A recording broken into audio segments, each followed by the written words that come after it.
Hey guys, Joel here at SkiUphill. It's Easter this weekend. There's tons of turns to be had. It's been snowing in the mountains pretty hard. In the valley, it's starting to look a lot like spring. And for us, that time of the year is a time where we're going to transition from backcountry skiing to trail running. We're still probably going to ski for another 2.5 months, but we're starting to run into trails here. It's getting a bit less snowy, a bit more icy. There's mud in sections. And we're starting to think about the races we're going to do this summer and just getting out there and going for some runs. We have received most of our shoes for this coming summer. We're still waiting for a couple models here and there, but we're working with Brooks, Innovate, and La Sportiva this year, and they have a very interesting selection that's pretty well adapted to the conditions we're going to encounter in the valley here, in the Rockies, or on any trail run you might do out there. So I just thought I would take a couple minutes today to take you through our different models and the reasons why we chose them. Selecting a good trail shoe depends on a lot of different factors. The first one is how often do you run? That's the most important. People who are a bit more casual runners, don't necessarily have a regular running schedule, will probably want to stay on a shoe that's a bit more supportive versus a runner who actually trains a lot, who gets out very often, who can be on a shoe that's a bit more nimble, a bit closer to the ground, that's going to let the foot do a bit more work. You need to run a certain number of times in a week to have a regular stress on your body and for your foot to adapt to that stress. So that's going to dictate how high of a shoe, how supportive of a shoe we are looking for. The other criteria that's very important, especially here in the Rockies, is what kind of terrain you're going to run in. Some people like to stay in the trails out in the valley that are a lot more dirt, but then if you're going up in the alpine, doing some scree, some ridges, you will want to have a shoe that's a bit more sturdy in the construction side of things, just to make sure that you have good durability and that you won't just wear it down very, very quickly. Your stride, your gait is also going to influence your selection, as well as the distances you usually run. If you're more of an ultra runner looking for a shoe for the second half of a race, you're probably going to want to have a shoe that's a bit more cushy, a bit softer, whereas if you're planning on running more 10, 15, 20 Ks and you're running regularly, you might want to look at a shoe that's a lot closer to the ground, that's going to feel a lot faster, let you do more work, and also be a bit more nimble. All right. In the more supportive category, so we're talking a shoe that's going to kind of do a bit more work for you, either for people who don't run that often or people who are looking for a shoe that they can hike and run in, or a long distance runner looking for a shoe that's got a bit more support for when they get really tired. We got a couple models that are very interesting to start with. So the first one is the Brooks Cascadia. So it's a very wide sole, very sturdy outsole, very good grip. It's a very durable shoe. A lot of people use it also for hiking, but it's a pretty interesting runner. It's a very classic choice.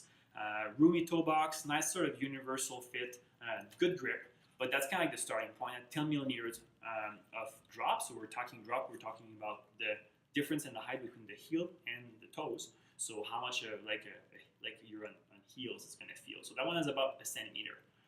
If we move from there, we got the La Sportiva Mutant. That's a bit more on the narrow side of things.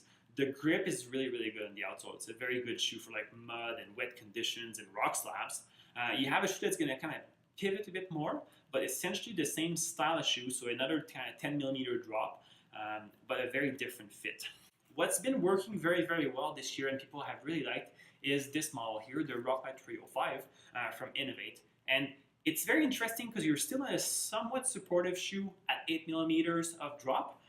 You're in a shoe that's got a really nice rock shield, a super, super tough outsole, but you're going to be on a shoe that's also much more sensitive. What people have been really liking about that shoe is their ability to feel the ground a bit better, which makes your foot a bit stronger, but also stimulates a bit more just your control, your balance, your foot placement, and that just makes your running a bit better. The Rocklite 305 was really popular, and it's just getting updated this spring with the Rocklite 315, which basically has a different upper that's going to be much more resistant for people who want to run scree or who want to hike with it, but the sole is the exact same thing and the fit is unchanged.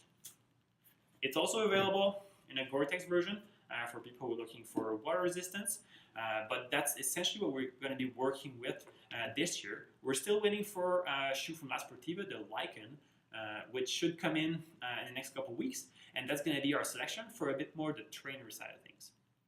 So the second category that we're having here in store is, let's call it the lightweight trainer or the long distance racer.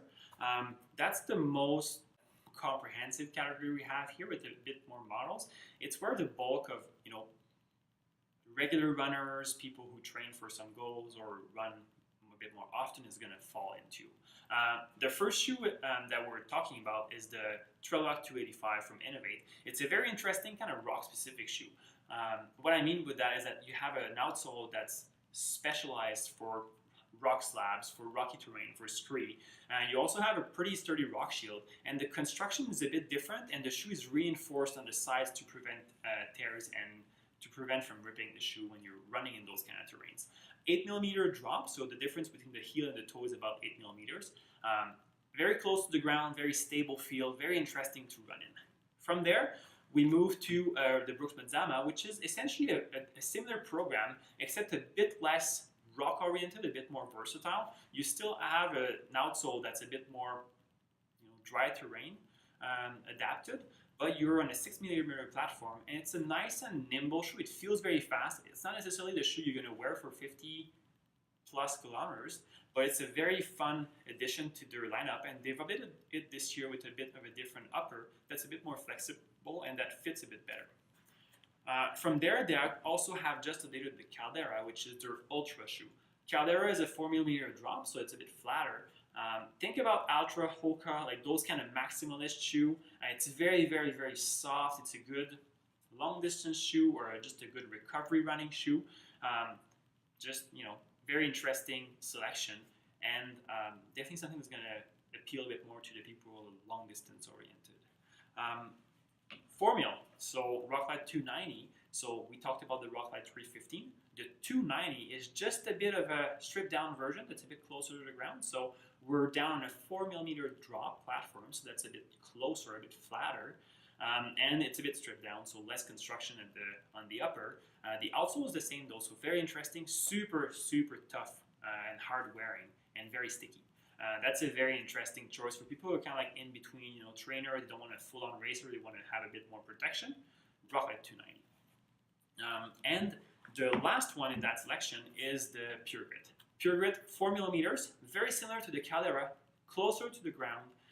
Rock shield versus the Caldera that doesn't have one. The Caldera is very, very thick, so you don't really need a rock shield. That one has a rock shield. It does feel very soft. It's not the most stable shoe out there, but it works very, very, very well for some people. Personally, it's my feet are tired shoe.